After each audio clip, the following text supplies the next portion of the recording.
হাজার হাজার বছর ধরে এক প্রশ্ন ঘুরপাক খাচ্ছে ইতিহাসবিদদের মনে। মিশরের বিশাল পিরামিডগুলো কে বানিয়েছিল, মানুষ নাকি অন্য কেউ? গিজার বিশাল পিরামিড প্রতিটি ব্লক 2 টন ওজনের, আর এমন কয়েক লাখ পাথর ব্যবহার করা হয়েছে যা আজকের আধুনিক যন্ত্র ছাড়াও বানানো চ্যালেঞ্জ। তবুও ৪৫০০ বছর আগে কিভাবে এত নিখুঁতভাবে বানানো হলো এই কাঠামো? অনেক গবেষকের দাবি, পিরামিডের অবস্থান, গঠন, জ্যামিতি, এমনকি পৃথিবীর চৌম্বক ক্ষেত্রের সাথে সংযোগ, এসব ছিল অতিরিক্ত জ্ঞানের ইঙ্গিত। অ্যানশিয়েন্ট এলিয়েন থিওরি বলে, পিরামিড বানানোর পেছনে ছিল ভিনগ্রহী প্রযুক্তি।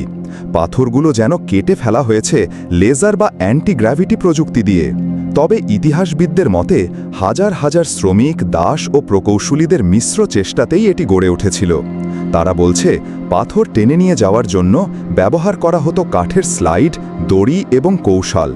অর্থাৎ পিরামিড বানিয়েছিল মানুষই, কিন্তু অসম্ভব কঠোর পরিশ্রমে। তাহলে প্রশ্ন থেকে যায়, মানুষই কি বানিয়েছে, নাকি তারা পেয়েছিল সাহায্য? সময়ের গর্ভে লুকিয়ে থাকা এই রহস্য আজও উন্মোচিত হয়নি। কিন্তু প্রতিটি পাথরের ভাঁজে যেন জমে আছে এক প্রশ্ন: is there something they are not telling us? আপনি যদি এমন ইতিহাসের গোপন রহস্য জানতে আগ্রহী হন, ভেমনে ঘণ্টা, তাহলে এখনই সাবস্ক্রাইব করুন গোপন হিস্ট্রি। কারণ সামনে আমরা দেখব আরও এক প্রাচীন স্থাপনার পেছনে লুকিয়ে থাকা আশ্চর্য তথ্য।